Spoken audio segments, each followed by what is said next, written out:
पसंदीदा कार्यक्रम हारो राजस्थान का आप सबके साथ मैं हूं प्रियंका राय। मुख्यमंत्री अशोक गहलोत आज तूफानी दौरे पर रहे और ताबड़तोड़ जनसभाओं को संबोधित किया।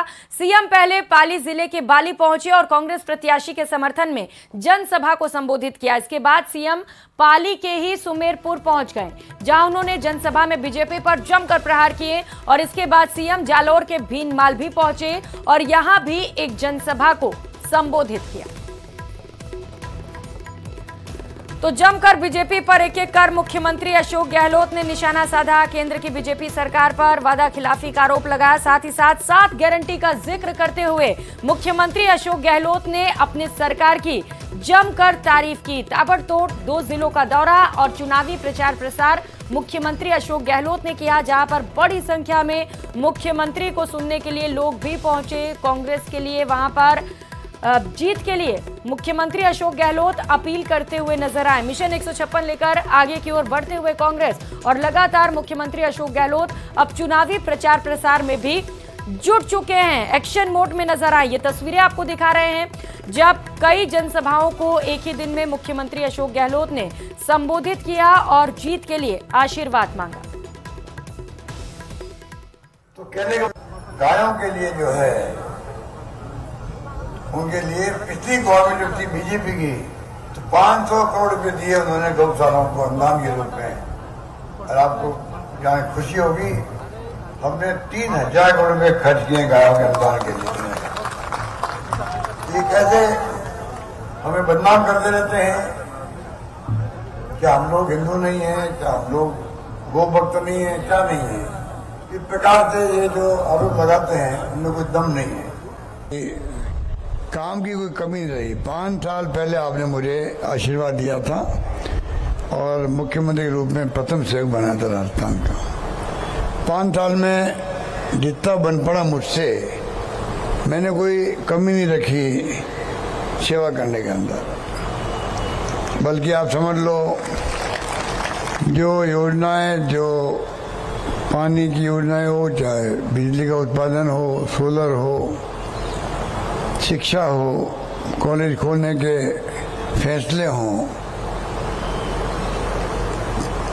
या स्वास्थ्य सेवाएं हो, स्वास्थ्य सेवाओं में तो एक कीर्तिमान स्थापित हुआ राजस्थान के अंदर। इस बार आप इनको भारी बहुमत से कामयाब करें। 3 चुनाव इतनी जीत पाए हैं। इस बार सोच समझ खड़गे साहब ने, सोनिया गांधी जी ने, राहुल गांधी जी ने इनको यहाँ उम्मीदवार बनाया है। सुखराम विष्णु जी को पुणे सांचौर से, रतन देवासी जी को रानीवाड़ा से, और हमारे रमीला मेघवाल जी को जालोर से, और आउर से सरोज चौधरी जी बनाया है उम्मीदवार।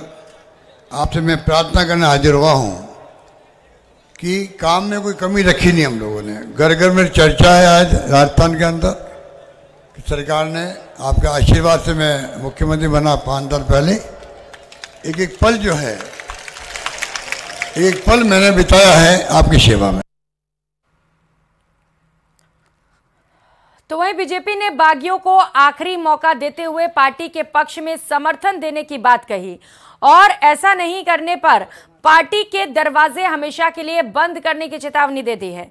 लेकिन ऐसी नौबत आखिर आई क्यों? क्या बीजेपी को बागियों का डर सता रहा है? देखिए इस रिपोर्ट में।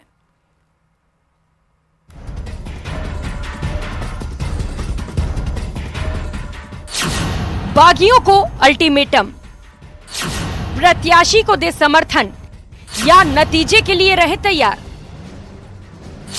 किसी सूरत में नहीं होगा वापसी पर विचार। आखिर अंतिम चेतावनी की क्यों आई नौबत? अब बीजेपी को सताने लगा है बागियों का डर। बना बनाया खेल बिगाड़ सकते हैं बागी। पहली सूची से पार्टी में शुरू हुई जूतम पैजार कुछ एक अपवादों को छोड़ दें तो अंत तक कायम रही। इस दौरान पार्टी के कई नेता दम ठोकते नजर आए। निर्दलीय ही सबक सिखाने की चेतावनी देते सुने गए। बताने की जरूरत नहीं कि बगावत की ऐसी तस्वीरों से एकता और एकजुटता के पार्टी के दावे ध्वस्त होते नजर आए। केंद्रीय मंत्री कैलाश चौधरी के नेतृत्व में गठित कमेटी भी जब अपेक्षित कामयाबी नहीं हासिल कर सकी तो अंत में उसी तरह के बयान सुनने को मिले जो शायद आखिरी दौर के लिए बचा के रखे जाते हैं। आदत से बाज आओ या अंजाम के लिए तैयार रहो। देखिए, अब जो भारतीय जनता पार्टी छोड़ के जा रहे हैं, लिख लीजिए 6 साल तक उनको पार्टी में नहीं लिया जाएगा। यह स्पष्ट होना चाहिए। 6 साल तक उनको पार्टी में नहीं लिया जाएगा, बिल्कुल निष्कासन होगा। पहले प्रदेश चुनाव प्रभारी प्रहलाद जोशी और उसके बाद प्रदेश प्रभारी अरुण सिंह ने बागी होकर चुनाव लड़ने वालों को सख्त चेतावनी दी है। बागियों को आखिरी मौका देते हुए पार्टी के पक्ष में समर्थन देने की अपील की और ऐसा नहीं करने पर पार्टी के दरवाजे हमेशा के लिए बंद करने की चेतावनी दी। हमारा एक भी परिवार का सदस्य हमसे न बिछड़े, इसका प्रयास हम निरंतर करते हैं। आदरणीय भागीरथ जी उसका उदाहरण है। लेकिन फिर भी यदि कोई पार्टी के विरुद्ध काम करेगा, पार्टी के विरुद्ध चुनाव लड़ेगा, तो निश्चित ही पार्टी के संवैधानिक प्रक्रिया के अनुसार जो पार्टी में उसके लिए विधान किया गया है, पार्टी के संविधान में जो व्यवस्था की गई, उसके अनुरूप उनके ऊपर कार्रवाई की जाएगी। वैसे इस अल्टीमेटम तक पहुंचने से पहले बीजेपी के कई दिग्गजों के स्वर बदल चुके थे। झोटवाड़ा से राजपाल सिंह शेखावत, भरतपुर से गिरधारी तिवारी, सिविल लाइन से रणजीत सोडाला, अजमेर उत्तर से सुभाष खंडेलवाल और सुरेंद्र सिंह शेखावत, सुमेरपुर से मदन राठौड़ ने पार्टी के हित के लिए अपने हित त्याग दिए थे। लेकिन कई अब भी मैदान में न सिर्फ टिके हुए हैं बल्कि दम ठोककर अपनी जीत का ऐलान भी कर रहे हैं, जिनमें चित्तौड़गढ़ सीट से चंद्रभान सिंह आकिया, डीडवाना यूनुस खान, शिव, रविंद्र भाटी, खंडेला, बंशीधर बाजिया, बाड़मेर प्रियंका चौधरी, कोटपुतली से मुकेश गोयल, कोटा से भवानी सिंह रजावत, पूर्व विधानसभा अध्यक्ष कैलाश मेघवाल समेत कई बड़े दिग्गज शामिल हैं। माना जा रहा है कि ये नेता पार्टी के लिए मुसीबत खड़ी कर सकते हैं। साल 2018 के विधानसभा चुनाव की बात करें तो उस चुनाव में 13 निर्दलीय उम्मीदवार जीत कर आए थे और उन्हें 9.47% वोट मिले थे। उस चुनाव में सरकार बनाने से लेकर बचाने तक में निर्दलीय विधायकों की काफी अहम भूमिका रही है। इस चुनाव में भी कई ऐसी सीटें हैं जहां निर्दलीय विधायक अपनी दमदार उपस्थिति दर्ज करा रहे हैं। बना बनाया खेल बिगाड़ सकते हैं। Bureau report, news 18 Rajasthan.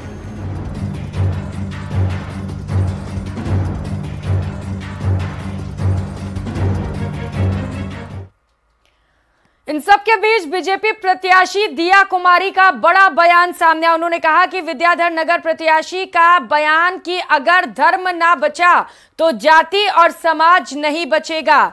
उन्होंने कहा कि आज लड़ाई धर्म को बचाने की है। अगर ऐसी पार्टी को दोबारा मौका दे दिया तो ऐसा ना हो जाए कि मंदिरों पर ताले लगाने पड़ जाएं।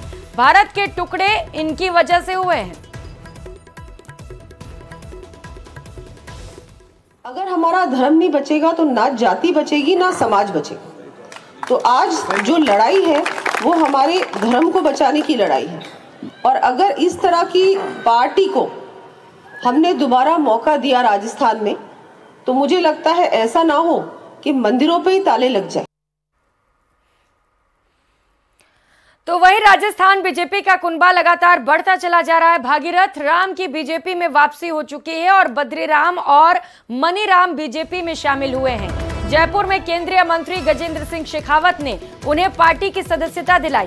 इस दौरान प्रेस कॉन्फ्रेंस को संबोधित करते हुए शेखावत ने कांग्रेस पर जमकर निशाना साधा और कहा कि कांग्रेस ने अपने वोट बैंक को स्थायी रखने के लिए दंगाइयों को छूट दे रखी थी। साथ ही बागियों को संदेश देते हुए कहा कि अगर कोई बागी होता है तो फिर उसकी एंट्री पर रोक लग जाएगी।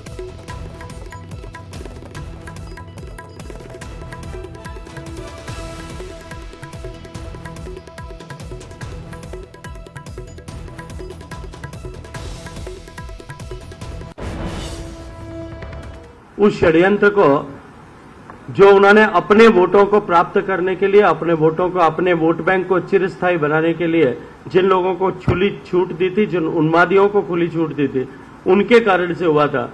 अपनी विफलता का ठीकरा दूसरों पर फोड़ने का जादू जो अशोक गहलोत साहब करते हैं, वो जादू अब बेनकाब हो चुका है और जादूगर की असलियत की पोल जो है जनता के सामने खुल चुकी है। पार्टी, क्योंकि जैसा मैंने कहा है कि पारिवारिक भाव से काम करने वाली पार्टी है, हम पारिवारिक भाव से को लेकर के सभी को समझाने का प्रयास भी करते हैं, हमने किए भी हैं और बहुत बड़ी सफलता भारतीय जनता पार्टी को इसमें देकर के मिली है। लेकिन कुछ जगह पर मैं स्वीकार करता हूं कि कार्यकर्ताओं ने उस बात को स्वीकार करने से इनकार किया है, लेकिन फिर भी हमारे प्रयास निरंतर जारी रहेंगे, क्योंकि चुनाव के दिन तक भी यदि हमारे परिवार का सदस्य जो रुष्ट होकर के जिसने कोई ऐसा कदम उठाया है वो वापस घर लौट आए, वापस मुख्य धारा में आकर के काम करे, हमारा एक भी परिवार का सदस्य हमसे न बिछड़े, इसका प्रयास हम निरंतर करते हैं। आदरणीय भागीरथ जी उसका उदाहरण है। लेकिन फिर भी यदि कोई पार्टी के विरुद्ध काम करेगा, पार्टी के विरुद्ध चुनाव लड़ेगा, तो निश्चित ही पार्टी के संवैधानिक प्रक्रिया के अनुसार जो पार्टी में उसके लिए विधान किया गया है, पार्टी के संविधान में जो व्यवस्था की गई उसके अनुरूप उनके ऊपर कार्रवाई की जाएगी। तो वहीं कांग्रेस नेता आचार्य प्रमोद कृष्णम ने बड़ा बयान देते हुए अपनी ही पार्टी के नेताओं पर निशाना साधा है। उन्होंने कहा कि कुछ कांग्रेस नेता भगवान राम से नफरत करते हैं, ये नेता हिंदू शब्द से नफरत करते हैं, हिंदू धर्म गुरुओं का अपमान करना चाहते हैं। सुनिए क्या कुछ कहा। ऐसे में किसी से निजी दुश्मनी थोड़ी है और मैं किसी के विषय में निजी बात थोड़ी करूंगा, लेकिन जो मैंने महसूस किया है कि कांग्रेस में कुछ ऐसे नेता हैं जिन्हें राम मंदिर से नहीं, राम से भी नफरत है, हिंदुत्व से नहीं, हिंदू शब्द से नफरत है, हिंदू धर्मगुरुओं को अपमान करना चाहते हैं। उनको अच्छा नहीं लगता कि कोई हिंदू धर्मगुरु पार्टी में रहे। क्या आप इशारा कर रहे हैं कि आप बीजेपी तो ज्वाइन कर रहे हैं? क्या भारत की बात करना, सनातन की बात करना, वंदे मातरम बोलना, सच्चाई की बात करना भाजपा ज्वाइन करने जैसा है? अगर हम भाजपा में नहीं हैं तो सच नहीं बोल सकते क्या? अगर हम भाजपा में नहीं हैं तो सनातन की बात नहीं कर सकते क्या? अगर हम भाजपा में नहीं हैं तो क्या भारत माता की बात नहीं कर सकते क्या? तो सवाल भाजपा और कांग्रेस का नहीं है, सवाल है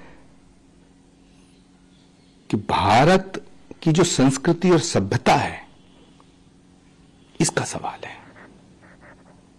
राम भारत की संस्कृति और सभ्यता में रमे हुए हैं। राम के बिना, सनातन के बिना न भारत की कल्पना की जा सकती है, न भारतीय लोकतंत्र की कल्पना की जा सकती है।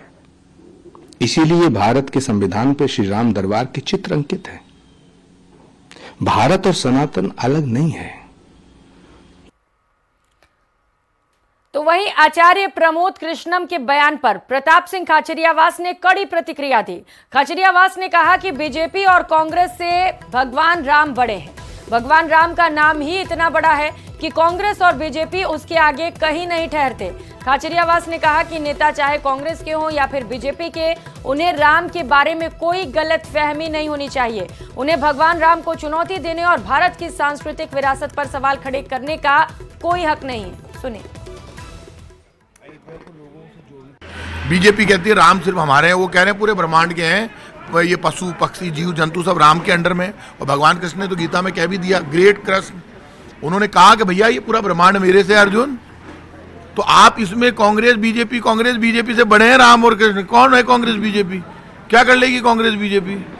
76 वर्ष है हमारी उम्र, देश की आजादी को सिर्फ 76 वर्ष हुए कांग्रेस बीजेपी देश भारत को आजाद हुए, उसके बाद डेमोक्रेसी लागू हुई है। तो 76 वर्ष से ही तो चुनाव हो रहे हैं। हम कांग्रेस बीजेपी के नेताओं को इतनी गलतफहमी हो गई, हम इतिहास को चैलेंज करने लगे, भगवान को चैलेंज करने लगे। भैया भगवान तो भगवान है, राम और कृष्ण को तो कोई चैलेंज नहीं करता। आपको पता है जब राम मंदिर का फैसला हुआ उस वक्त मुस्लिम संगठनों ने, ईसाई संगठनों ने, सब ने लिख कर दिया सुप्रीम कोर्ट ने। राम जी की कृपा थी कि राम मंदिर तब फैसला आया, उसी के फैसले से तो राम मंदिर बना, तब सुप्रीम कोर्ट ने फैसला दिया यहाँ राम मंदिर बनेगा। और मुस्लिम संगठनों ने अपनी अपील वापस ले ली और समझौता हुआ सुप्रीम कोर्ट में। ये कोई बीजेपी को सरकारी स्तर पे बना रही कि सुप्रीम कोर्ट के डिसीजन से भगवान राम का मंदिर राम ही बनाते हैं। तो बीजेपी और कांग्रेस के बीच जुबानी जंग का सिलसिला थमने का नाम नहीं ले रहा। इसी कड़ी में बीजेपी प्रदेश अध्यक्ष सीपी जोशी मीडिया से मुखातिब हुए और कांग्रेस पर कई गंभीर आरोप भी लगाए। सुनिए क्या आरोप लगाए। और जांच एजेंसियों के द्वारा राजस्थान के गरीबों की खून पसीने की कमाई का पैसा किस प्रकार लॉकरों से बाहर आ रहा है, लॉकर से, कौन इस भ्रष्टाचार का दोषी है, किसने गरीब के कमाई के हक का पैसा, उसके हक का पैसा जो प्रदेश के विकास में लगना चाहिए, उस पैसे को कैसे भ्रष्टाचार के रूप में, मुझे लगता है कि बच्चों के पोषाहार को भी नहीं छोड़ा, गरीब के घर में जा रहे जल जीवन मिशन जो पैसा मोदी सरकार ने भेजा है उसमें भी भ्रष्टाचार करने से नहीं चूके,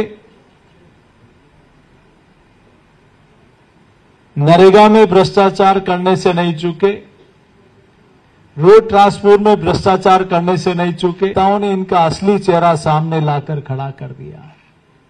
गांधी परिवार के नजदीक और कांग्रेस पार्टी के वरिष्ठ नेता आचार्य प्रमोद कृष्णन जी ने इनकी हकीकत, इनका असली चेहरा कांग्रेस पार्टी का, जो कहीं कहीं इनकी हरकतें करतूतें तो पिछले 5 वर्ष में देश ने देखी है, प्रदेश ने देखी है, लेकिन अब राजस्थान में भी इनकी हकीकत सामने आ गई। फिलहाल यहां वक्त चला एक छोटे से ब्रेक का, लौटेंगे फौरन।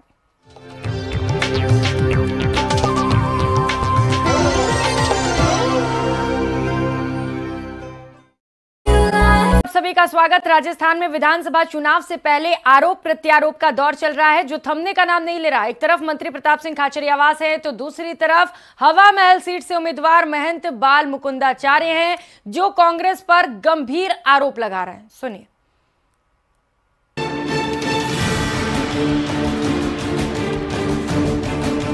राजस्थान में 25 नवंबर को मतदान होगा, यानी चुनावी घमासान का फाइनल, जिसका नतीजा 3 दिसंबर को आएगा।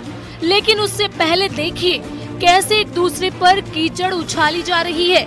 सरकार में मंत्री प्रताप सिंह खाचरियावास बीजेपी पर धर्म के नाम पर दंगा कराने का आरोप लगा रहे हैं।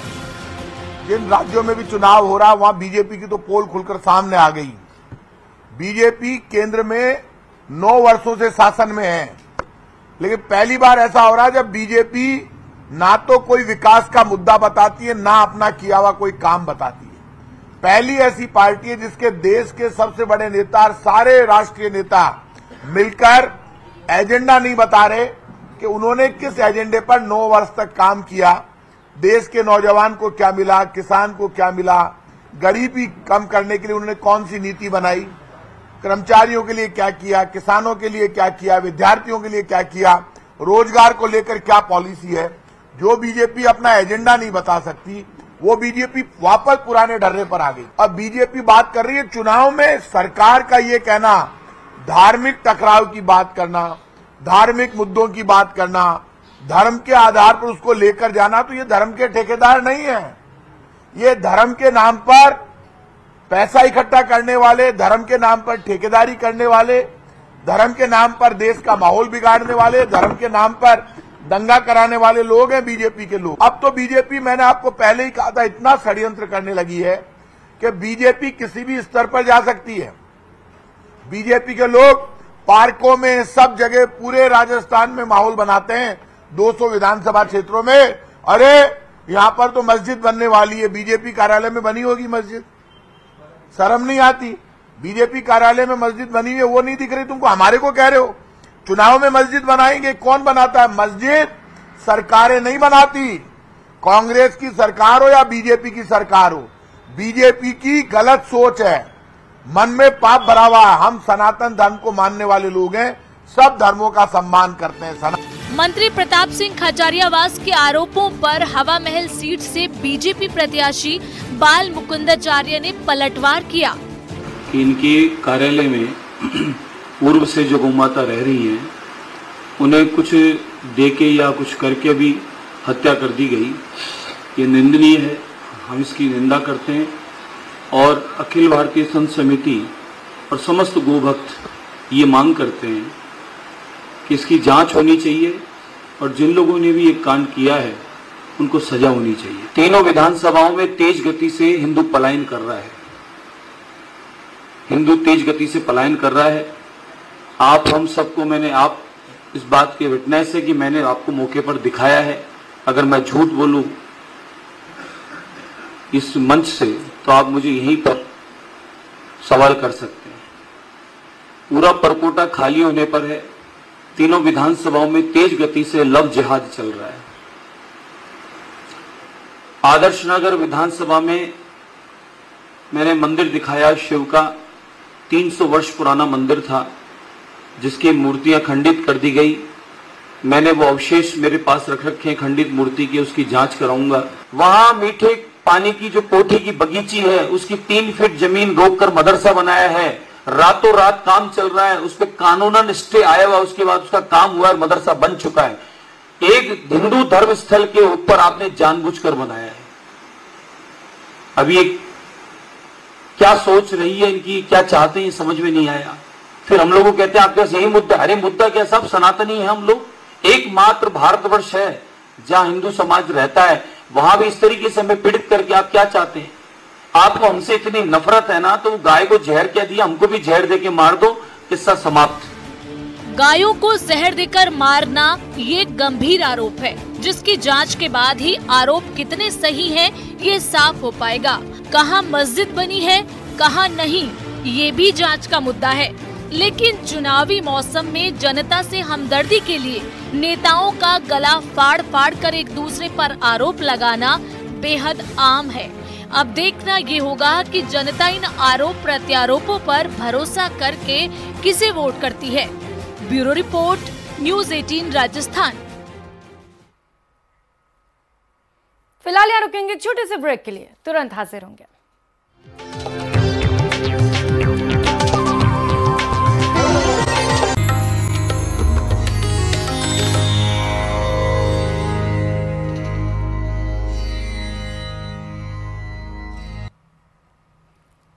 धनतेरस सुख समृद्धि पूरे बरस। आप सभी को धनतेरस की बहुत बहुत शुभकामनाएं। पंच दीपोत्सव पर जगमगाई इस वक्त गुलाबी नगरी। दीपोत्सव पर रंग बिरंगी रोशनी से बाजार भी इस वक्त गुलजार हो चुके हैं। धनतेरस से पंच दीपोत्सव का त्योहार भी शुरू हुआ है। तस्वीरें अब आपको दिखा रहे हैं, प्रदेश से खास तस्वीरें निकलकर सामने आ रही हैं जहां पर बाजार गुलजार नजर आ रहे हैं। चारों तरफ रोशनी ही रोशनी, और रोशनी का ही त्योहार है दिवाली, जिसे लेकर लोगों में जबरदस्त उत्साह है। ये तस्वीरें देखकर आप अंदाजा लगा सकते हैं कि लोग कैसे इस पर्व को लेकर साल भर तैयारी करते हैं, और जब ये पर्व आता है तो वो उत्साह भी दिखाई देता है। बाजारों में रोशनी देखने के लिए बड़ी संख्या में शहरवासी उमड़ने लग गए हैं। जौहरी बाजार से लेकर छोटी चौपड़, चौड़ा रास्ता, बड़ी चौपड़, गौरव टावर, वैशाली नगर से लेकर मानसरोवर इलाके के बाजार भी जगमगाने लग गए। आज धनतेरस का दिन है और यही वजह है कि बड़ी संख्या में लोग खरीदारी करने भी पहुंच रहे हैं, क्योंकि आज बर्तन तो खरीदना शुभ माना ही जाता है, साथ ही साथ इलेक्ट्रॉनिक सामान से लेकर बड़ी संख्या में लोग कार की भी खरीदारी कर रहे हैं, क्योंकि आज के दिन को नया सामान लेने के लिए बेहद शुभ माना जाता है। और खास साज सजावट की तस्वीरें आप देख पा रहे हैं जहां पर बाजार पूरी तरह से इस वक्त जगमगा रहे हैं। सहयोगी विष्णु इस वक्त सीधे हमारे साथ जुड़ चुके हैं। विष्णु, आज का दिन खास, सबसे पहले तो आपको धनतेरस की बहुत बहुत शुभकामनाएं। तस्वीरें दिखाइएगा, किस तरीके से तैयारी धनतेरस को लेकर, बाजार कैसे गुलजार हैं, और साज सजावट की भी खास तस्वीरें। देखिए प्रियंका, आज धनतेरस के साथ में पंच दीपोत्सव के महापर्व की शुरुआत हो चुकी है। दीपावली का महापर्व है जो कि जयपुर शहर के लिए बहुत ही खास होता है, क्योंकि देश विदेश के सैलानी यहाँ पर लाइटिंग देखने के लिए यहाँ पहुंचते हैं। और इस वक्त जो मैं आपको दृश्य दिखा रहा हूँ वो है जौहरी बाजार बड़ी चौपड़ का, जहाँ से यदि मैं आपको मेरे पीछे की तरफ देखूंगा तो कहूंगा, देखिए ये पीछे की तरफ जो रंग बिरंगी रोशनी से नहा हुआ है वो है जौहरी बाजार, जहाँ की इमारतें, बरसों पुरानी हेरिटेज इमारतें आज रंग बिरंगी रोशनी से नहा हुई है। और परकोटे में आज धनतेरस पर लोग जो है खरीदारी करने के लिए यहाँ पर उमड़े हैं। मैं आपको दिखा रहा हूँ परकोटे के हेरिटेज की दीवारें, ये बाजार जो आज रंग बिरंगी रोशनी से गुलजार हुए हैं। वहीं पर आज पुलिस की जो व्यवस्था है वो भी आज से लागू और मुस्तैदी हो गई है। एडिशनल एसपी जो है पुलिस रैंक के अधिकारी है वो यहाँ पर पूरी जो एक मंच बनाया गया है जहां से सिक्योरिटी यानी वॉच टावर के रूप में आज इस जगह को देखा जा रहा है, क्योंकि सुरक्षा व्यवस्था भी एक अहम पहलू है जयपुर शहर में पंच दीपोत्सव पर। यदि मैं सबसे पहले बात करूंगा तो यह है रामगंज बाजार, जहां पे आप देख सकते हैं रामगंज बाजार में बाईजी के मंदिर से लेकर के और पीछे की तरफ ये जो रोशनी है वो यहाँ पर हो रही है, और मेरे पीछे की तरफ इस समय जौहरी बाजार है, और यदि जौहरी बाजार के पीछे की मैं बात करूंगा तो ये जो है ये त्रिपोलिया बाजार है जो कि छोटी चौपड़ की तरफ जाता है। मैं आपको दिखाना चाहूंगा छोटी चौपड़ का ये नजारा है जहां से ये जो जौहरी बाजार है और जौहरी बाजार के सामने से त्रिपोलिया बाजार होकर जाता है, यहीं पर ये रोशनी भी हो रही है। तो वही यदि मंच यदि बात करूं तो इस टावर से एडिशनल डीसीपी ब्रजेंद्र सिंह भाटी खुद यहाँ पर मॉनिटरिंग करें सुरक्षा व्यवस्था की, और हम बात भी करेंगे। सर, आज पंच दीपोत्सव की शुरुआत हुई है, किस तरह की सुरक्षा व्यवस्था आज यहाँ पर है, कैसे ये वॉच टावर बनाया हुआ है? देखिए, यहाँ पर 10 वॉच टावर बनाए अपन लोगों ने पूरी 4 दीवारी के अंदर, और जो 4 दीवारी के जो अधिकारी हैं यहाँ, जैसे मैं एडिशनल डीसीपी हूँ, एसीपी है और एसएचओज हैं, इनके अलावा जो है कमिश्नरेट के भी कई अधिकारी यहाँ पर ड्यूटी पे आए हुए हैं। साथ ही पुलिस लाइन का जो रिजर्व जाब्ता है उनकी भी पिकेट्स बनाई गई है, और सादा वस्त्रधारी पुलिस होती है हमारी, उनकी व्यवस्था यहाँ पे की गई, ड्यूटी लगाई गई है उनकी। चुनाव भी है, त्योहार भी है, किस तरह से पुलिस इस सबको देख रही है, क्या सुरक्षा है आपकी सबकी? देखिए, सुरक्षा व्यवस्था डिप्लॉयमेंट के बारे में मैंने आपको बताया, जो डिप्लॉयमेंट हमने लगाया है। जहां तक चुनाव की दृष्टिगत बात है तो चुनाव के लिए एसएसटी और एफएसटी टीमें हमारी लगी हुई है, वो उस व्यवस्था को देख रही है। सादा वर्दी में भी क्या ड्रोन के जरिए भी निगरानी जयपुर शहर में आज हो रही है, आज इस त्योहार पर? बिल्कुल, आज सुबह ड्रोन से सुबह भी करवाया था और अभी रात को भी करवाया, ड्रोन से करा रहे हैं। सुबह शाम ड्रोन से बाकायदा इसके लिए वीडियोग्राफी ऊपर से की जाती है, उसकी रिपोर्ट ली जाती है। कहीं कोई संदिग्ध वस्तु नजर आती है या कोई घटना नजर आती है, उस पर कार्रवाई कर रहे हैं हम लोग। तो देखिए प्रियंका, आज जयपुर शहर में ड्रोन से लगातार पुलिस निगरानी कर रही है। सुबह और शाम के वक्त में ये जो है जो ड्रोन के जरिए निगरानी हो रही है, चूंकि सुरक्षा व्यवस्था बहुत अहम और बड़ी चौपड़ वो जगह है जो कि सबसे संवेदनशील भी है। सबसे ज्यादा जो आर्थिक रूप से जो व्यापार जो है वो यहीं पर होता है, जौहरी बाजार में। एक बार फिर से मेरे साथी सकत से कहूंगा कि दिखाएं कि जौहरी बाजार किस कदर आज गुलजार हुआ है रोशनी से, और वहीं पर धनतेरस पर लोग आज खरीदारी करने के लिए उमड़े। कह सकते हैं कि आज धन और सोना जो है आज चार दीवारी में बरस रहा है। बिल्कुल विष्णु, क्योंकि त्योहार खास है तो तैयारियां भी खास होनी चाहिए। जहां एक और व्यापारियों की ओर से तैयारियां की गई हैं, खरीदार जो पहुंचे हुए हैं वो भी तैयारी के साथ पहुंचे हुए हैं, बड़ी लिस्ट लेकर। साथ ही साथ पुलिस और प्रशासन की ओर से भी खास तैयारियां की गई हैं। बहुत शुक्रिया आपका विष्णु, तमाम तस्वीरों को दिखाने के लिए। तो धनतेरस के मौके पर बाजारों में आज काफी रौनक देखने को मिल रही है। कोरोना काल के बाद एक बार फिर से लोग दिल खोलकर खरीदारी कर रहे हैं। इस दौरान राजस्थान के सबसे बड़े इलेक्ट्रॉनिक मार्केट पहुंचकर हमारे संवाददाता ने लोगों से बातचीत की। देखिए हमारे इस रिपोर्ट में। कोरोना काल के बाद में राजधानी जयपुर में दिवाली के मुबारक मौके पर काफी अच्छा मुहूर्त देखने को मिल रहा है और बाजार में रौनक भी है। धनतेरस पर लोग काफी तादाद में खरीदारी कर रहे हैं। बाजार की रौनक को आप यहां पर देख सकते हैं कि फिलहाल जयंती मार्केट में मैं मौजूद हूं। राजस्थान का सबसे बड़ा इलेक्ट्रॉनिक मार्केट है। शुभ मुहूर्त के अंदर लोग चाहते हैं कि खरीदारी करें, अच्छी अच्छी चीज़ें खरीदें और यहाँ पे अच्छे अच्छे ऑफर भी लोगों को मिल रहे हैं। काफ़ी भीड़ है यहाँ पर। इलेक्ट्रॉनिक आइटम से लेकर के ज़रूरत के सामान जो है यहाँ पर, टीवी से लेकर के वॉशिंग मशीन, सारी चीज़ें खरीदारी कर रही हैं। फैमिलीज, परिवार यहाँ पर आ रहे हैं और आप देख सकते हैं कि काफ़ी तादाद में लोग अलग अलग स्थान से पहुँच रहे हैं। यहाँ पर पूरा मार्केट है जिसके अंदर इलेक्ट्रिक आइटम भी हैं, कंप्यूटर्स हैं, लैपटॉप हैं, बाकायदा सारी चीज़ें जो घर गृहस्थी की हैं वो भी यहाँ पर ख़रीद फरोख्त की जा रही है। काफ़ी अच्छा मार्केट देखने को मिल रहा है। हालांकि लोगों का कहना था कि ऑनलाइन मार्केट की वजह से काफ़ी जो लोकल मार्केट है उसको नुकसान हुआ है, लेकिन अभी आप देख। इस बुलेटिन में फिलहाल इतना ही। आगे देखिए चुनावी एक्सप्रेस। नमस्कार।